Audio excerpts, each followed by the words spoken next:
감사합니다. 예, 먼저 이렇게 초청해 주셔서 감사의 말씀을 드립니다. 시작에 앞서서 먼저 감사의 말씀을 드리고 싶은데요. 이러한 기회를 주시고 이 훌륭한 회의에 함께할 수 있게 해주셔서 영광입니다. 아까 방금 전 발표도 그렇고요. 오늘 들었던 많은 그러한 발표들이 저에게 정말 큰 격려가 된다라는 생각이 듭니다. 그래서 독일에 아주 든든한 마음으로 돌아갈 수 있을 것 같습니다. 감사합니다.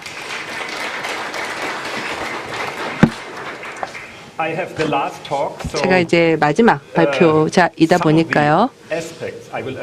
제가 오늘 발표에서 말씀드릴 내용이 일부는 이미 앞에서 언급이 된 내용들이 좀 있습니다.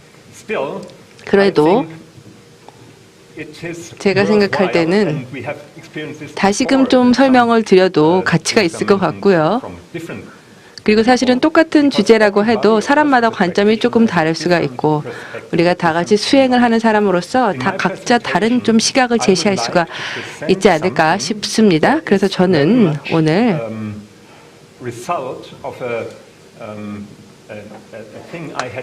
제가 평생 동안 해왔었던 그러한 연구에 대해서 조금 말씀을 드리겠습니다. 저는 의대를 졸업했고요. 의사입니다. 그리고 또한 저는 독일 사람입니다. 아시다시피 독일인은요 굉장히 분석적이고 논리적입니다. 그러다 보니까 평생에 제가 겪고 있는 어려움이 뭐냐면 바로 제가 의사로서 이제 학문적 배경이 있고 거기에다가 굉장히 독일 사람이기 때문에 논리적인데 거기에 대행선사의 가르침을 같이 융합하는 게 사실 쉽진 않지만 할 때마다 정말 보람을 느낍니다. 그래서 어떤 그 상충과 충돌이 있을 때 이것이 이제 화해가 이루어져야 되는데 그래서 이제 이 부분과 관련해서 굉장히 많은 그러한 수행을 하고 있습니다. 바로 그 때문에 제가 사실은 위장관 관련된 의사인데도 불구하고 드리고 내는 한 자리라는 이 발표 주제를 선택을 한 겁니다. 그래서 여러분들 아마 이제 불교에 대해서 보면 또 의료과학에서 의학에서도 보면은요 둘 다 현실을 그리고 있는데 그러나 이 둘이 상당히 좀 다릅니다. 그래서 이 둘이 그려내는 다른 현실을 어떻게 우리가 융합하고 합쳐갈 수 있을까요? 이 딜레마에 대해서 생각을 하다가 의식의 문제를 생각하게 되었습니다.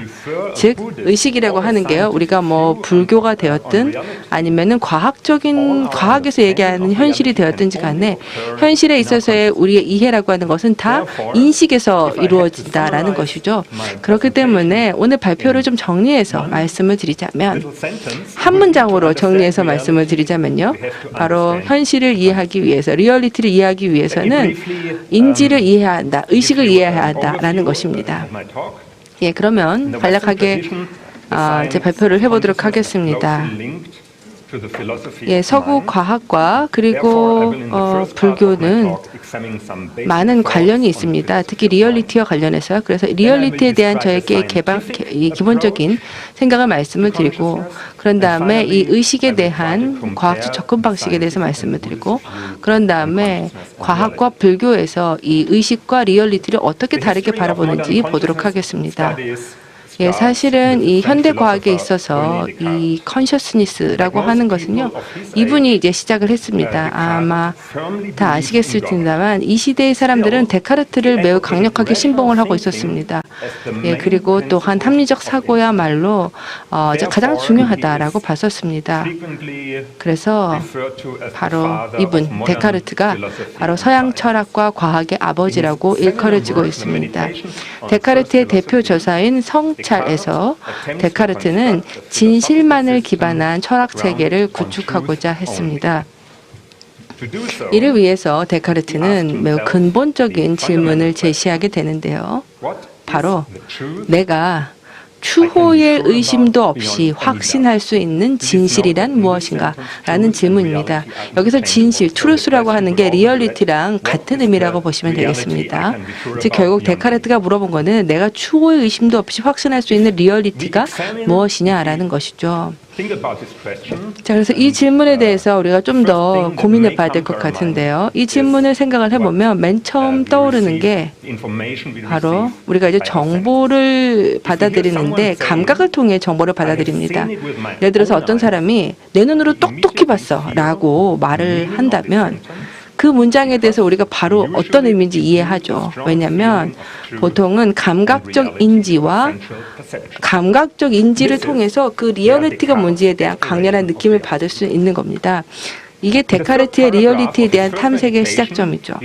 성찰이라고 하는 그의 저서에서 데카르트는 이렇게 말했습니다. 지금까지 내가 가장 진실되다고 받아들였던 모든 것은 다 모두 나의 감각을 통해 나에게 도달했다라고 이야기를 했습니다. 이 문장은 사실 너무 당연하게 들리지만 사실 조금만 깊게 생각을 해보면요. 깨닫게 되는 게 우리 감각이라는 게 항상 우리에게 진실된 정보만을 주지는 않는다는 점입니다. 예를 들어서 이 사진을 한번 봐주세요. 뒤쪽에 계신 분도 좀 잘 보였으면 좋겠는데요. 자, 여기 안에 하얀색이 있죠. 하얀 동그라미가 있죠. 근데 그 안에 검은 점이 있습니다. 자, 이 흰색 원 안에 검은 점이 있는데 이게 확실하게 보입니까? 그렇지 않죠. 사실 있는데도 잘 안 보입니다. 그러니까 이걸 보면은 우리 감각이 늘 믿을 만한 것은 아니다 라는 것을 말해주는 거죠. 마찬가지로 데카르트 역시 이런 말을 했습니다. 때때로 감각은 우리를 속인다 라고 얘기를 했습니다. 예, 이게 바로 어떤 misperception, 오해에 대한 그 감각적 오해에 대한 분이 되는 것이죠. 그래서 감각이 그러면 잘못된 정보를 줄 수 있는데 그럼 마음, 내 생각은 어떠냐라는 거죠. 그래서 생각이라고 하는 것이 또 이 리얼리티를 반영을 해주는 건데요. 자, 그래서 예를 들어서 자, 제가 지금 이 순간에 여러분한테 데카르트의 사상을 설명해주고 있죠. 여러분 얼굴을 보면서 저에게 좀 쉽지 않은 영어로 이야기를 하다 보니까 사실 지금 제가 제대로 설명하는 건지 좀 불안합니다. 좀 조바심이 나요. 그런데 이 모든 조바심과 불안은 지금 제 머릿속에서 일어나는 일이죠. 제 머릿속에서는 이 모든 갈등과 조바심이 너무나 생생하게 지금 경험이 되고 있습니다. 그런데 지금 정말 제가 이 순간에 제 머릿속에서 제가 경험하는 게 단순한 꿈이 아니라 진짜라는 것을 어떻게 할 수 있을까요? 사실 지금 이게 다 꿈일 수도 있는 거고 지금 눈을 떴는데 베를린의 우리 집에서 눈을 뜰 수도 있는 거거든요. 자, 그래서 이 꿈과 현실을 어떻게 구분하느냐라고 할 때 사실 이게 굉장히 유명한 호접지몽이죠. 장자가 겪었던 일입니다. 그래서 장자가 얘기했던 게 뭐였냐면 나는 너무나 생생하게 나비가 되었다고 꿈꾸는 장자인가 아니면 장자가 되었다고 꿈을 꾸는 나비인가 라는 이야기를 했었습니다. 결국 꿈이라고 하는 것도 사실은 너무 실제 경험처럼 똑같이 우리 생각 안에서 이루어집니다. 꿈을 꾸는 동안에 우리가 경험하는 모든 건요, 깨어있는 상태만큼이나 리얼합니다. 그래서 데카르트가 얘기하기를 우리가 무언가를 경험을 할 때 이게 우리가 꿈을 꾸는 건지 깨어있는 건지 결코 확신할 수 없다라고 얘기를 했던 것이죠. 그래서 우리 생각의 내용이 정말 리얼리티, 현실을 반영하는 것인지 일장춘몽을 대변하는 것인지 확신할 수 없다는 겁니다. 데카르트는 이에 따라서 우리 생각의 내용만으로는 이게 진짜 실제의 경험인지 꿈인지 구분할 수가 없다라고 이야기를 했습니다. 예, 그래서 지금 개를 내가 보고 있는 건지 개를 본다고 꿈꾸는 건지 구분하기 어렵다는 겁니다. 하지만 우리 마음 안에서 일어나는 걸 보게 되면요, 이게 뭐 꿈이든 실제이든지 간에 어떤 식으로든지 간에 이거는 바깥 세계의 오브젝트에서 도출이 된 겁니다. 그래서 예를 들어서 이 개가 보인다. 그럼 이게 리얼리티일 수도 있고 아니면 우리 꿈속에서 일어날 수도 있지만 어찌됐건 내가 밖에서 봤던 어떤 객체이기 때문에 이게 머릿속에 있어서 꿈에서든지 실제에서든지 현실화되는 것입니다. 아마 이 영화 보셨을 것 같은데요. 매트릭스라고 하는 영화입니다. 이 영화에서는 인류가 시뮬레이션화된 현실 속에 갇혀 있습니다. 그래서 사람들이 현실이다라고 경험하는 게 사실은 실제 세계가 아닌 거죠. 시뮬레이션된 세계에 불과한 겁니다. 컴퓨터 프로그램이 만들어낸 시뮬레이션이 실제다라고 사람들이 믿고 있는 겁니다. 그래서 매트릭스의 이러한 사상은 데카르트가 이 바깥 세계를 어떤 확실한 리얼리티라고 볼 수 없다라고 얘기한 그 내용하고 비슷합니다. 그러니까 매트릭스는 컴퓨터 프로그램이라고 이걸 얘기를 한 거고 데카르트는 사악한 악마를 얘기하고 있습니다. 그래서 매트릭스처럼 데카르트에 따르면 이 악마가 사람의 마음을 조작해서 현실에 대한 잘못된 시뮬레이션을 진짜라고 받아들이게 하다라는 거죠. 여기서 이 악마는 물론 허구의 어떤 거지만 데카르트가 말하는 거는 호접지몽처럼 우리는 우리의 경험이 진짜 현실을 반영하는 것인지 허구의 시뮬레이션을 반영하는 것인지 확신할 수 없다는 겁니다. 그렇기 때문에 우리 인체를 비롯한 소위 바깥 세계가 애초에 존재하는 건지도 확신할 수 없다라는 게 데카르트의 말이죠. 이게 바로 데카르트의 악마 혹은 매트릭스가 얘기하는 내용입니다. 이러한 감각적 오해라는 주장에 입각해서 혹은 호접지몽, 이 악마의 주장에 입각해서 데카르트는 말하기를 결국 이 감각적인 정보, 멘탈 컨텐트, 인체 같은 바깥 세계의 오브젝트는 다 환상에 지내지 않는다라는 굉장히 회의적인 결론을 내리게 됩니다. 그래서 내 몸을 비롯해서 내가 받아들이는 감각의 정보가 다 환상이다라고 이야기를 하는 거죠. 그래서 이러다 보니 우리가 환상 속에 사는 것인지 현실 속에 사는 것인지 구분할 방법이 없다라고 이야기를 했습니다. 자, 그러면 그 다음에 우리가 해봐야 되는 질문은요. 과연 그럼 진실이라고 남는 건 뭐냐? 확실하게 진실인 건 뭐냐라는 겁니다. 여기에 대해서 데카르트가 놀라운 굉장히 흥미로운 대답을 내놓습니다. 그는 말하기를 내가 어떤 것을 제대로 깨닫는다면 나는 존재한다. 심지어 내가 속임을 당하고 어떤 것을 제대로 올바르게 깨닫지 못하더라도 속임을 당하는 사람은 존재하기 때문에 나도 존재한다 라고 이야기를 했습니다. 그래서 내가 있다, 내가 존재한다라는 이 주장은 진실일 수밖에 없다라고 이야기를 합니다. 데카르트가 말하는 건요. 조금의 의심도 없이 진실되다고 받아들일 수 있는 유일한 것은 바로 무언가 경험하는 사람, 즉 의식이 있는 사람이 밖에 없다는 겁니다. 이게 유일하게 의심이 없이 받아들일 수 있는 진실이라는 겁니다. 데카르트의 회의론이 매우 직설적이고 냉혹한 주장에 근간을 하고 있는 반면 그의 뒤이은 사유는 어려운 난제로 이어지게 됩니다. 그는 한치의 의심도 없이 존재하는 것은 의식이 있는 누군가 혹은 멘탈이라 불릴 수 있는 무언가다라고 깨닫게 되었고요. 그런데 인체와 또 물질로 구성된 여러 가지 다른 것들이 또 존재한다라는 거죠. 그래서 멘탈과 메타가 서로 어떻게 관련이 되는가 이제 이 질문을 갖게 됩니다. 데카르트에 따르면 모든 의식의 활동은 다 마음, 생각에서 이루어지고 뇌를 비롯한 신체는 그냥 무의식적으로 처리만 하는 것이다 라고 이야기를 했습니다. 그래서 사실은 인체는 물리의 법칙을 따르지만 이 물리 법칙이 마음에는 적용이 되지 않는다라고 본 겁니다. 즉 데카르트에 따르면 마음과 물질은 별도의 다른 영역에 있고 이 둘은 겹치지 않는다라고 얘기를 하고 리얼리티라는 것은 두 가지 물질로 구성이 되는데 곧 마음과 물질인데 이 마음과 물질은 서로 환원되지 않는다라고 본 겁니다. 그래서 물질 이원론을 이야기를 합니다. 현대 자연과학은 이 물질 이원론을 받아들이지 않습니다. 대부분의 현대 과학자들은 물리적 세계가 모든 것의 근간이고 기초다라고 믿습니다. 이러한 입장에 따르면 정신적 현상도 물질적인 것에서 유래한다라는 것이죠. 그리고 오직 물질만이 근본이고 환원될 수 없는 기초다라고 보는 겁니다. 이러한 이론을 물질주의 혹은 물리주의 이론론이라고 부릅니다. 그리고 이것이 현대 자연과학의 주류로 자리를 잡게 되었습니다. 현 시대는 워낙 과학을 강조하는 사회이다 보니까요. 물질주의 이론론 역시 현대 세계의 리얼리티를 해석하는 주 이론으로 자리 잡게 되었습니다. 자, 그렇다면 자연과학은 어떤 특징을 가질까요? 자연과학의 제1법칙은 물리법칙으로 주관되는 객관적 리얼리티가 있다라는 가정입니다. 이 패러다임이 자연과학의 가장 근간을 구성합니다.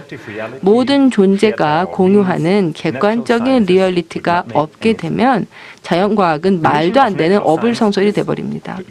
자연과학의 미션은 이 객관적인 리얼리티를 객관적인 수단으로 탐구하는 것입니다. 이걸 위해서 체계적 관찰, 실험, 논리적 사고, 수학 같은 방법들을 동원합니다. 물리적 리얼리티는 주관적 경험과 별도로 존재한다라고 믿기 때문에 자연과학에서는 주관성이 개입될 수 있는 여지가 없습니다. 객관적인 수단을 사용을 해서 자연과학은 굉장히 고도의 복잡한 현상을 설명합니다. 이를 위해서 복잡한 현상을 덜 복잡한 요소들 간의 인터플레이로 환원을 시킵니다. 이러한 환원주의가 자연과학이 말하는 인과관계의 핵심입니다. 동일한 원칙이 바로 의식과학에도 적용이 됩니다. 간단히 말해서 신경과학이라는 건요, 의식을 그냥 단순한 뇌의 전기화학적인 활동으로 환원시켜 보려는 것입니다. 그럼 과학자들은 어떤 방법을 사용을 해서 이 뇌라고 불리는 1.3kg 회백색질 속에 일어나는 일들을 이해하는 걸까요? 현대 신경과학은 인상적인 만큼 고도화된 다양한 방법으로 무장을 하고 있고, 그래서 이러한 방법을 통해서 뇌의 구조와 활동을 탐색하고 있습니다. 이 중에서 가장 중요한 게 MRI 같은 영상기법, 그 다음에 뇌의 전기 활동을 측정하는 뇌전도, 그리고 이런 방법들에다가 이제 뇌의 외부 자극을 줘서 다양한 실험들을 진행합니다.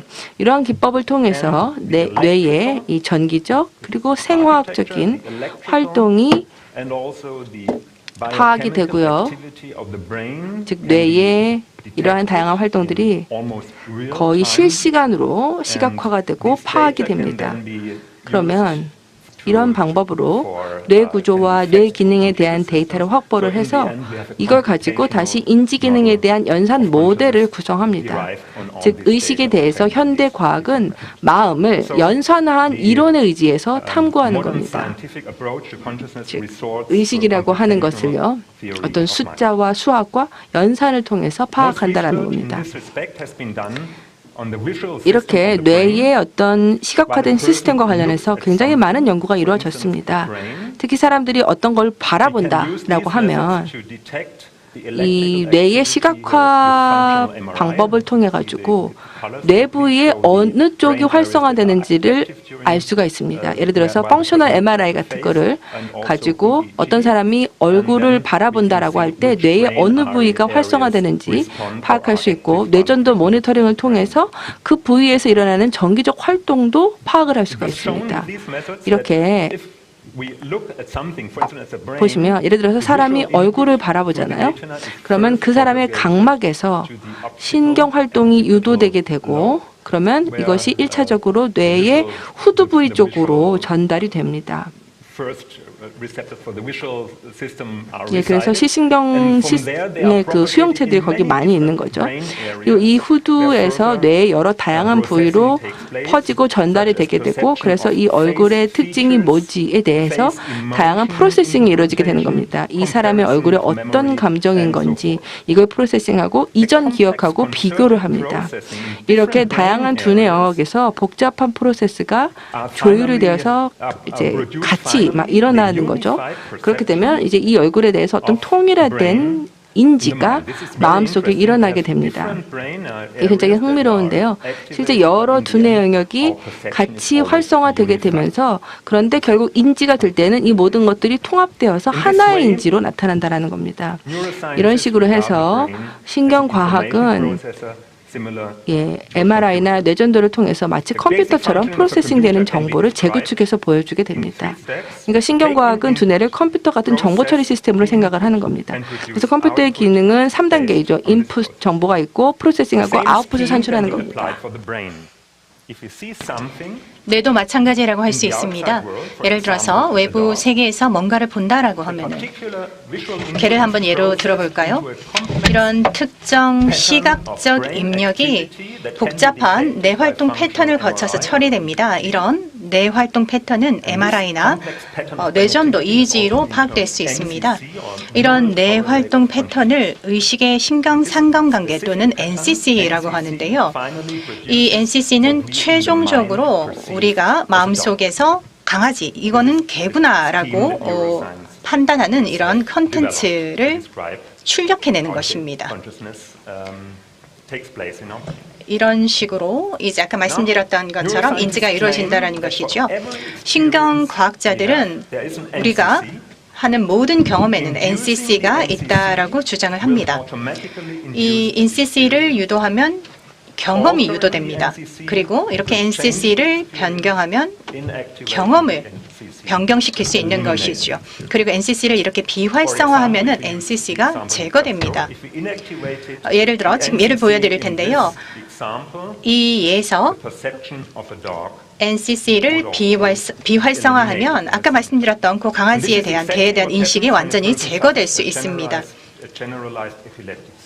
특히 이것은 사람이 전신 간질 발작을 겪을 때 일어나는 일이라고 할 수 있는데요. 이 발작의 전기 폭풍이 일어나는 동안 정신적으로 인식했던 내용은 아예 제거가 되게 되고 사람들은 의식을 잃게 됩니다. 그리고 실제로 일어났던 발작에 대해서는 아무것도 기억을 하지 못하게 되는 것이지요. 이런 주장은 의식적인 경험이 뇌활동 패턴으로 환원될 수 있다는 것을 의미합니다. 그리고 이 경우 의식은 기본적으로 뇌 활동에 불과하다는 주장도 할 수 있게 되는데요. 사실 이런 주장은 우리가 앞에서 설명했던 유물론적 이론론의 원칙과도 완벽하게 일치한다라고 말씀을 드릴 수 있습니다. 하지만 이런 식으로 주장하는 과학자들은 근본적인 것을 간과하고 있는 것일 수도 있는데요. 앞서 말씀드렸듯이 자연과학이라는 것은 객관적인 수단으로 객관적인 현실을 탐구하는 것입니다. 여기서 문제가 발생하는데요. 의식은 객관적이지 않습니다. 오히려 모든 의식적 경험의 본질은 주관성입니다. 모든 경험은 항상 주관적인 관점에서 이루어진다라고 말씀을 드릴 수가 있습니다. 실제로 경험을 하는 사람이 없다라고 하면은 경험은 아무런 의미가 없는 것이죠. 따라서 모든 의식적 경험은 주관적입니다. 예를 한번 들어볼까요? 아침에 출근하기 전에 커피를 한 모금 마실 때가 있죠. 이 커피의 냄새, 커피의 맛 이런 것에 대한 인식이 이 특정 순간에 여러분이 느끼는 감정이라든지 생각과 결합해서 굉장히 독특한 주관적인 경험을 만들어줍니다. 그 순간에 아 나는 살아있다 이렇게 느낄 수도 있는 것이지요. 그런데 이런 특성을 뇌 활동 패턴에서는 찾아볼 수가 없습니다. 여기서 이제 설명할 수 없는 부분이 생겨나게 되는 것이죠. 앞에서 우리가 살펴본 것처럼 경험은 본질적으로 주관적인 관점에 묶여 있습니다. 반대로 자연과학의 객관적인 방법은 그런 주관적 관점을 취하지 않습니다. 따라서 과학의 객관적인 관점은 경험을 설명할 수가 없게 되는 것입니다. 과학적인 방법론, 예를 들어서 기능적 MRI나 뇌전도 EEG와 같은 이런 방법들은 뇌 활동을 설명하거나 뇌 활동의 패턴을 행동이나 또는 멘탈 컨텐츠, 정신적인 어떤 의식 내용처럼 관찰할 수 없는 출력물과 연관시킬 수는 있습니다. 그러나 신경과학은 주관적인 경험이 처음에 어떻게 생성되는지에 대해서는 아무것도 설명해 줄 수가 없습니다. 라이프니츠가 처음 인식한 이 딜레마는 호주 철학자인 데이비드 찰머스가 의식의 어려운 문제라고 명명하면서 큰 주목을 받게 되었는데요. 이런 의식의 어려운 문제라는 것은 경험의 영역에는 도달할 수 없는 자연과학의 한계를 분명히 나타내주고 있습니다. 데카르트가 발견했던 것처럼 의심의 여지가 없이 우리가 말할 수 있는 부분은 경험을 가정하는 주관적인 행위자가 있다는 것입니다. 당연히 우리는 이 주관적인 행위자의 관점에서 우리의 삶을 살고 있는 것이죠. 이런 주관적인 관점은 우리 삶의 모든 순간마다 우리가 세상의 중심이라는 의미입니다. 우리가 가져가는 각각의 경험이라는 것은 이 주관성의 중심에서 발생하게 되는 것입니다. 그렇다면 이 주관성의 센터, 주관성의 중심이라는 것은 내가 무엇을 하고 있다, 내가 저걸 하고 있다, 내가 무엇인가를 보고 있다, 내가 지금 말하고 있다, 내가 지금 살아있다, 살고 있다와 같이 우리의 나, I라고 하는 것으로 불려지는데요. 종종 이 나라는 단어는 자기의 신체, 자기의 이력 또는 자기의 사회적인 역할과 동일시 하기 위해서 사용되는 단어이기도 합니다. 예를 들어서 내 몸이 내가 누군지를 보여주고 있다. 나의 이력이 나다. 나의 사회적인 역할이 나다라고 얘기를 할 수 있는 것이죠. 이런 정체성 중심의 나는 특정한 컨텐츠로 정의가 됩니다. 그렇기 때문에 시대와 상황에 따라서 변할 수 있는 것이죠. 제가 20살 때 제 몸은 지금의 몸과 달랐고 또 저희 사회적인 역할도 지금의 사회적 역할과는 달랐습니다. 그리고 제 나이 20살부터 지금에 이르기까지 제가 거쳐온 다양한 이력이나 경험은 저희 성격을 더 나은 방향으로 바꿨습니다. 어쨌든 저는 그렇게 생각하는데요. 이렇게 정체성 중심이 되는 나는 항상 변화합니다. 대행 선사님께서는 이 점을 설명하기 위해서 가족에서 나의 역할을 자주 예로 드셨습니다. 아내가 저를 부를 때 저는 남편으로서 대답을 하죠. 딸한테 말을 할 때는 아버지로서 말하는 것이고 또 고향에 계신 부모님을 찾아갈 때는 아들이 되는 것이고 아들의 역할이 되는 것입니다. 하지만 이렇게 나의 역할이 시시각각 변한다고 해도 변하지 않는 것이 있습니다. 내가 남편의 역할을 하던 아버지의 역할을 하던 아들의 역할을 하던 항상 내가 내 세상의 중심이라는 것입니다. 제가 수행하는 모든 사회적인 역할과 또 그와 관련된 경험은 내 존재에 변하지 않는 중심이 항상 존재하고 있기 때문에 가능합니다. 이 변하지 않는 내 존재의 중심은 나의 몸, 나의 이력 또는 나의 사회적 역할과의 동일시에서 발생하는 끊임없이 변화할 수밖에 없는 나라는 것과는 아닌 다른 무엇입니다. 이런 깨달음은 엊그제 저희가 들었던 대행 선사님이 지으신 누가 하는가요에 잘 표현되어 있는데요. 그 누가 있어 우리가 볼 수 있게 하는가요? 그 누가 있어 우리가 들을 수 있게 하는가요? 그 누가 있어 우리가 말할 수 있게 하는가요? 그 누가 있어 우리가 살아갈 수 있게 하는가요? 지켜보고 지켜보고 또 지켜보세요. 지켜보는 당신이 바로 참 나라네. 우리는 살아가면서 온갖 것들을 보고 듣고 또 행합니다. 우리가 이 모든 것들을 보고 듣고 말하고 행할 수 있는 것은 우리 의식의 근본이 이를 가능하게 해주기 때문입니다. 이 대행 선사님께서 지으신 이 개송에서 우리 의식의 근본, 우리 존재의 중심을 참된 나라고 합니다. 우리가 삶에서 보고 듣고 말하고 행하는 많은 것과 달리 참된 나는 특정 내용으로 정의되지 않습니다. 오히려 그것은 모든 내용이 발생하는 그 참된 근본이라고 할 수 있습니다. 우리 의식의 다양한 내용들은 말로 설명할 수 있지만 실제로 특정한 내용이 없는 진정한 자아의 경우는 말로는 설명할 수가 없습니다. 그러므로 참된 나는 객관적인 과학의 3인칭 관점에서 벗어나야만 합니다.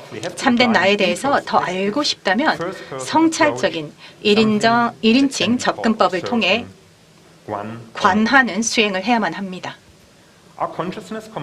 우리의 의식은 내용과 그리고 그 내용을 만들어낼 수 있는 내용 없는 근본으로 구성이 되어 있습니다. 이 바퀴 이미지를 보시게 되면 이 두 가지 측면을 좀 더 잘 이해할 수가 있는데요. 바퀴를 구성하는 바퀴태가 있고 바퀴살이 있죠. 이렇게 바퀴태와 바퀴살은 형식, 즉 내용에 해당이 됩니다. 그런데 이 바퀴를 보게 되면은 형태가 없는 텅 빈 중심 부분이 있고 또 바퀴살 사이에 공간도 있습니다. 이 바퀴의 이미지를 보면 전체가 형과 그리고 공으로 이루어져 있음을 쉽게 알 수 있습니다. 공이 없으면 형이 없고 형이 없으면 공도 없습니다. 형과 공은 상호 의존적입니다. 객관적인 3인칭 접근 방식으로 인해서 자연과학은 이렇게 술의 바퀴태와 그리고 바퀴살만 식별할 수 있지, 이 지금 보시는 이미지에서 무형의 측면에 해당되는 부분에 대해서는 아무것도 알지를 못합니다. 우리가 이해하고 있는 자연과학의 1인칭 시점을 통합할 때에만 우리는 의식에 대한 완전한 이해에 도달할 수 있습니다. 앞서도 말씀드렸듯이 우리는 완전히 1인칭 시점에서 우리의 삶을 살고 있습니다. 바로 이 순간에 우리의 경험 외에 다른 것은 없습니다. 1인칭 시점에서는 말이죠. 과거, 미래, 우리가 지각하고 느끼고 생각하는 모든 것, 우리가 동일시하는 사회적 역할, 이 모든 것이 우리의 순간적인 의식 속에 존재합니다. 우리가 가진 유일한 현실은 삶의 매 순간순간마다 펼쳐지는 독특한 경험입니다. 제가 이제 발표를 마치기 전에 간단하게 좀 결론을 말씀드릴 텐데요. 그 전에 이 수레바퀴 상징의 의미에 대해서 조금 더 말씀을 드리고자 합니다. 지금 보시는 사진은 불국사에서 찍은 사진인데요. 고대 불교 상징인 만자를 볼 수 있습니다. 회전하는 수레바퀴를 추상적으로 표현한 불교 상징인데요. 이 해석에 따르면 끊임없이 회전하는 바퀴는 모든 현상의 무상함을 의미합니다. 계속해서 끝없이 빙글빙글 돌고 도는 바퀴처럼 현실의 모든 현상은 유형이든 무형이든 유든 무든 시시각각 변하고 있습니다. 따라서 이 회전하는 바퀴는 현실에 대한 상징이자 전 우주를 상징하는 것입니다. 이 사진을 보시게 되면은 세 개의 원을 보실 수 있는데요. 이 세 개의 원이 보이시죠? 만자의 측면에 보이는 두 개의 원은 각각 불, 법, 승, 삼보를 나타내는 또 다른 세 개의 원이 있습니다. 회전하는 바퀴와 함께 숫자 3이 여기서 지금 강조되고 있는데요. 이는 전체적으로 현실의 기본적인 작동, 현실이 어떻게 작동되고 있는지를 보여주는 것처럼 느껴집니다. 현실의 현상은 어떻게 존재하는 것인가? 이 어려운 질문에 대한 답은 대행 큰 스님의 가르침에서 찾을 수가 있습니다. 큰 스님의 정기법회 법문에서 인용한 것인데요. 색깔도 보이지도 않는 것을 마음내기 이전을 말해서 자기 불성이라고 하죠. 영원한 근본이라고도 하고 또 뿌리라고도 합니다. 이게 바로 이 한마음이고 또 우리가 얘기하는 근본이라고 말씀을 드릴 수 있죠. 그런데 그 마음을 냈다 하면 법신이라고 하고 그 마음에 따라서 육체가 움직거린다 하면 화신, 응신이라고 하죠. 화신은 바꿔지는 걸 말하고 응신은 서로가 대하는 걸 말합니다. 현실에 대한 이러한 관점은 이원론의 문제를 극복합니다. 우리 존재의 형체 없는 텅 빈 중심, 즉 불성은 우리의 생각, 큰 스님 말씀으로 하면 법신을 내도록 하고요. 또 법신은 형체, 즉 화신, 응신으로 나타나게 되는 것입니다. 동시에 감각의 자동 기능으로 우리 존재의 중심은 생성된 모든 형태를 취합니다. 이 들이기와 내기는 매 순간 지속적이고 순환적인 흐름에서 발생하고 따라서 모든 것이 바퀴처럼 회전을 하게 됩니다. 그러나 모든 것을 들이고 내는 한 곳, 흔들리지 않는 중심도 있습니다. 그리고 이 공에서 우리는 모든 존재와 하나로 연결되는 것입니다. 이제 제 발표를 마무리하기 전에 핵심적인 메시지를 하나 말씀을 드리고 싶은데요. 엄격한 논리적 사고를 통해서 우리의 존재가 의식의 중심에 그 뿌리를 두고 있다는 것을 말씀드렸는데요. 데카르트의 유명한 통찰을 약간 변형해서 표현을 해보자면은 나는 의식에 있다, 고로 나는 존재한다가 되겠죠. 우리의 의식은 컨텐츠, 내용으로 가득 차 있지만 그 중심이라 할 수 있는 우리의 참된 나는 내용으로 정의되지 않습니다. 참된 나는 말로도 설명할 수 없기 때문에 3인칭 시점에서는 파악할 수가 없고 오직 경험적인 1인칭 관점에서만 접근할 수 있습니다. 관해야지만 알 수 있게 되는 것이지요. 자연과학의 3인칭 접근 방식과 관법의 1인칭 접근 방식을 결합할 때에만 현실의 물질적인 측면과 비물질적인 측면, 즉 유의 세계와 무의 세계를 완전히 이해할 수 있게 될 것입니다. 그리고 또한 우주의 삼라만상이 끊임없이 돌고 도는 그 중심은 고요한 우리의 마음임을 깨닫게 될 것입니다. 경청해 주셔서 감사합니다.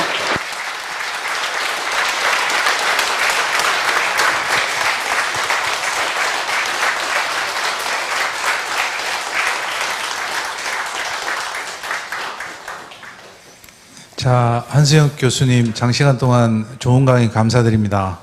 시간이 조금 많이 오버가 됐는데요. 그래도 질문을 하시고 싶은 분 손 드시고 질문하시기 바랍니다. 네, 한수혁 교수님 발표 감사합니다. 평생의 그 고민, 독일 사람이고, 독일의 사상 자체가, 논리적이고, 그리고 매우 과학적인 그 토대 위에서 본인은, 개인적인 체험을 통해서 그런 것과는 좀 거리가 있는 그런 체험을 하는 과정의 그 고민들을 말씀해 주시면서, 정말 우리가 듣고 싶었던, 이 큰 스님의 우리 한마음 이 법을 어떻게 하면 보편적으로 전파를 할까 하는 데에서 딱 걸림돌이 뭐냐면 과학이라는 어떤 그 틀에 입혀야, 옷을 입혀야, 이 보편성을 얻는 이 과정에 저희들 또한, 과학원 멤버들 또한, 고민이 있습니다. 근데 그 고민을, 서구의 그 철학적 그 배경을 통해서 설명을 들으니까 너무 감사한 마음이 듭니다. 그래서, 아까 특히 데카르트의 그야말로 통찰, 그것과, 장자의 호접지몽, 그 얘기를, 이렇게 이야기하니까 너무나 뚜렷한 대비가 됐어요. 기본적으로 데카르트의 어떤 철학을, 대단히, 제가 느끼기에는 굉장히 비판적으로, 이야기하고 싶었는데, 그걸 갖다 감싸 안아서 나는 존재한다라고 이야기하지 않고 나는 의식하기 때문에, 나는 의심한다. 그러므로 존재한다가 아니고 나는 의식이 있다. 그래서 존재한다라고 이렇게 살짝 바꾸어서 이렇게 표현을 하셨어요. 매우 참, 뭐라고 할까요? 매우 너그러운 그런, 이 발표라고 생각합니다. 그런데, 어떤 학문적으로는 그렇게 너그러워서는 되지 않지 않느냐. 17세기 데카르트 시대에, 와는 지금은 400년이나 지난, 400년이 아니죠.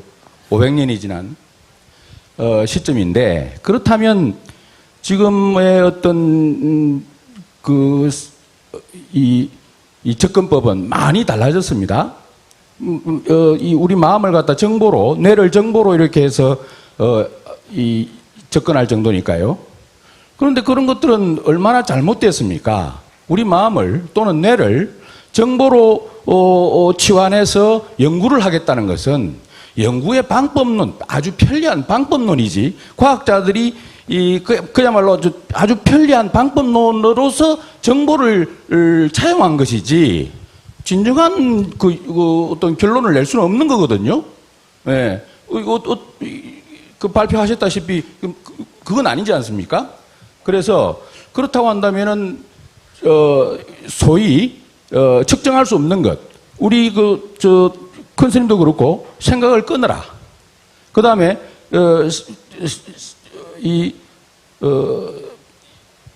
예를 들어서 후슬 같은 그 철학자도 판단 중지 이렇게 이야기했단 말이죠.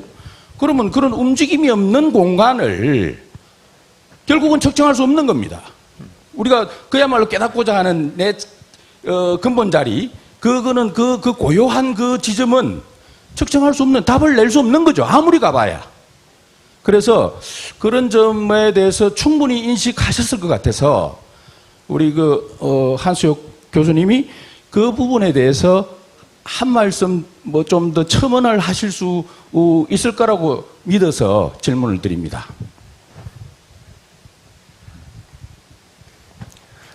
Yes, thank you very much for this. 예, 감사합니다. Very good questions 굉장히 you are 좋은 asking. 질문 감사드립니다. I think it's really I would 100% agree. 예, 저도 전적으로 동의를 합니다. 사실 지금 우리가 어떤 자연과학에서 쓰는 그러한 방법들, 현대에서 쓰는 소위 말하는 연구 방법들, 소위 말하는 주류에서 자리 잡은 연구 방법이죠. 이런 것들 가지고는, 그런데 사실 이 진정한 자라고 하는 이 주인공에 대해서 제대로 분석을 하거나 평가를 할 수가 없습니다. 하지만 동시에 또 이것은 리얼리티의 한 부분이죠. 바로 이게 딜레마라고 할 수 있습니다. 그래서 저희가 컨퍼런스 1일차에 그날 저희가 이제 큰 스님의 말씀을 들었는데 그때 뭐라고 하셨냐면 과학자들이 어떤 경직된 좁은 마음을 떠나야 한다라고 얘기했던 것 같습니다. 과학자들이 고집하는 그 경직된 규칙을 벗어나서 새로운 방식으로 과학을 해야 된다, 이런 말씀하셨던 것 같은데요. 바로 그 때문에 한마음과학원이 또 설립된 것이 아닌가라고 생각을 합니다. 장미란 박사님께서도 너무 훌륭한 발표를 해주셨는데요. 사실 우리의 이러한 작은 노력들이 또 그동안 쌓이게 되면 많은 진전을 이룰 수 있을 거라고 생각합니다. 물론 이게 미지의 영역이지만 그러나 조금씩 앞으로 나아갈 수 있다고 생각합니다. 예, 그래서 명확하게 우리가 보여줄 수 있는 게 아니죠. 그러니까 자연과학에서는 사실은 너무 명확한 것만 고집을 하고 그래서 굉장히 좁은 시각을 가지고 있는데 우리는 새로운 방식을 찾아야 된다는 것이죠. 예, 그래서 보이지 않는 영역까지도 아우를 수 있는 그러한 과학이 되어야 됩니다.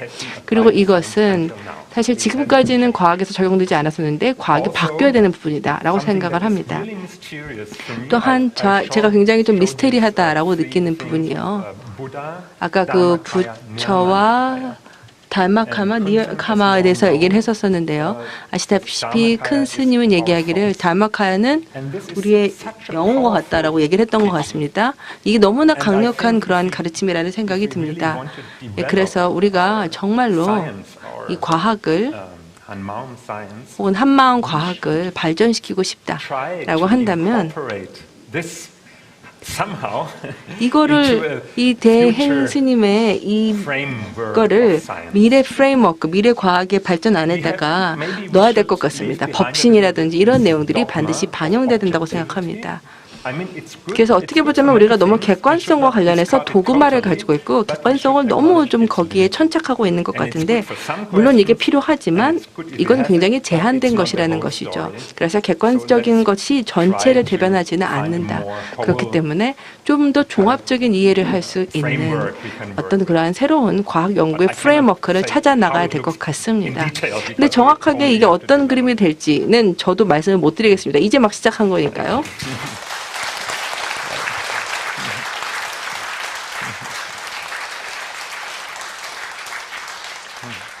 네, 또 질문하실 분 손 들어 주십시오.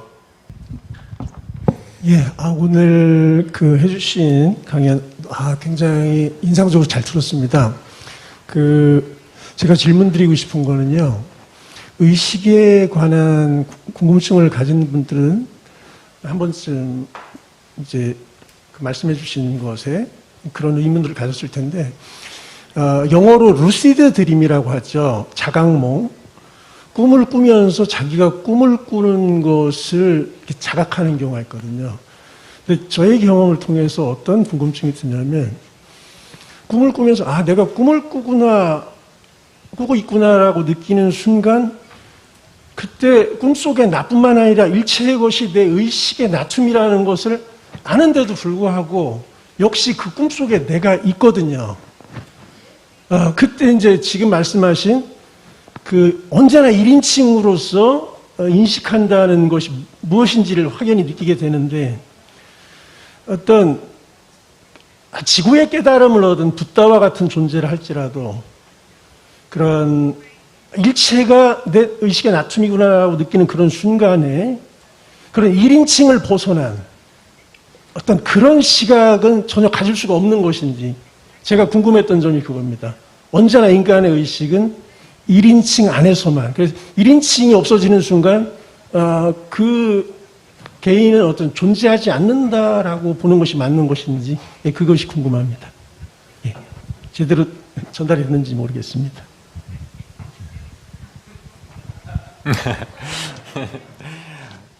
I think that what you summarized it very, very nicely. 굉장히 멋지게 정리를 잘 해주신 것 같은데요. 사실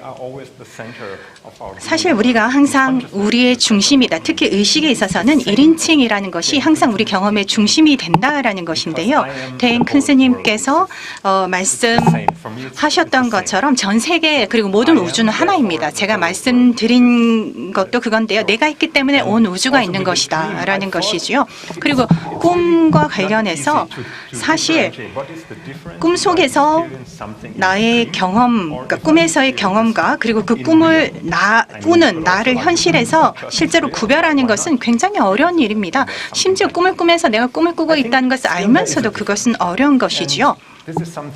그리고 저도 아직까지 명확하게 이해는 못했습니다만 꿈에서가 아니라 현실에서 우리가 경험을 할 때 그 경험이라는 것은 의식이 됩니다. 꿈과는 다른 것이지요. 그런데 꿈을 꿀 때 우리가 어디서 떨어지는 꿈을 꿀 수도 있고 넘어지는 꿈을 꿀 수도 있는데 깨고 나서는 깨닫죠. 아, 이게 꿈이었구나. 그게 의식이 되지는 않는다라는 것입니다. 그러니까 우리가 현실이라고 부르는 것은 의식과 연결이 되어 있다라고 말씀을 드릴 수 있습니다. 불교에서는 업이라고 부르는 것이죠. 카르마라고 부르는 것이지요. 의식이라는 것이 저는 그런 것이라고 생각을 합니다. 우리가 깨어 있을 때 우리가 깨어 있기 때문에 우리 몸이 지금 여기 있는 것이지요. 그리고 사실 우리가 이렇게 깨어있는 상황에서 하는 일이 우리의 업이 되는 것이고요. 하지만 이 우리 의식에서 현실에서는 우리가 변화를 만들 수 있죠. 꿈에서는 우리가 상황을 바꿀 수가 없습니다. 그러니까 꿈과 현실 그리고 의식과 꿈이라는 것을 이런 식으로 우리가 좀 찾아나가는 게 필요하지 않을까라고 생각합니다.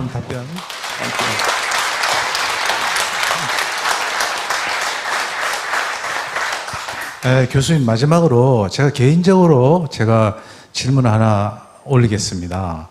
저도 이제 의사고요. 한수혁 교수님도 의사신데 독일 분이시니까 굉장히 분석적으로 이게 데카르트부터 시작해서 분석적으로 잘 강의를 해주셨는데 실제 생활하실 때 우리는 수행하는 사람은 아니거든요. 스님은 아니고.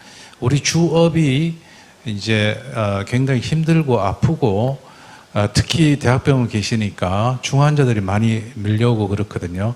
현실에 바로 벌어진 일이란 말이에요. 현실은 바로바로 해결해야 될 일들이 늘상 우리 앞에는 해결해 달라고 오는 환자들이 많단 말이에요.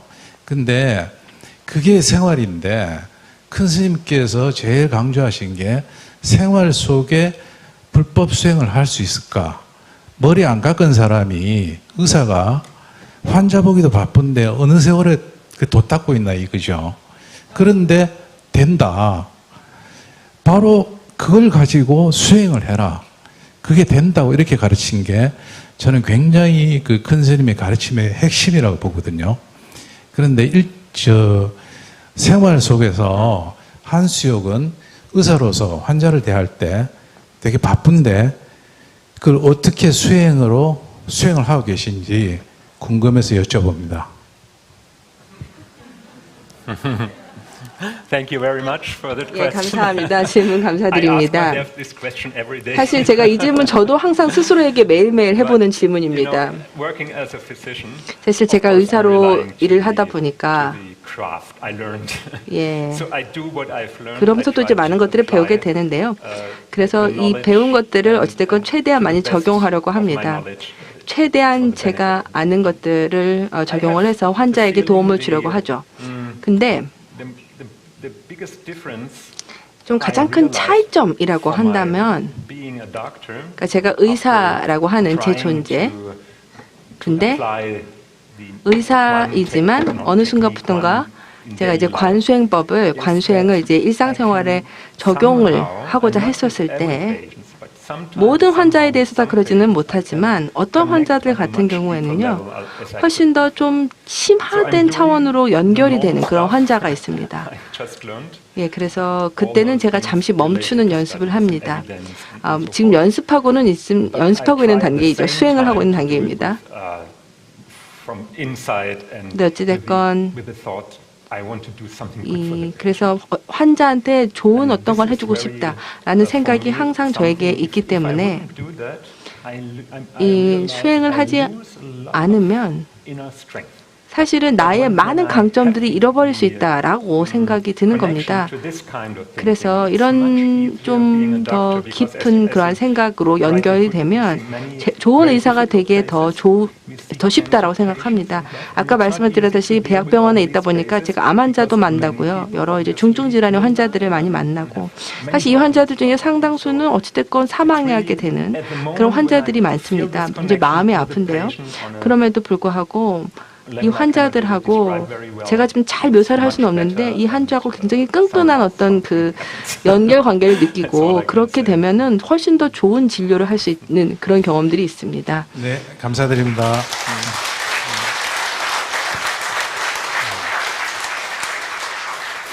한수혁 교수님 감사드립니다. 예.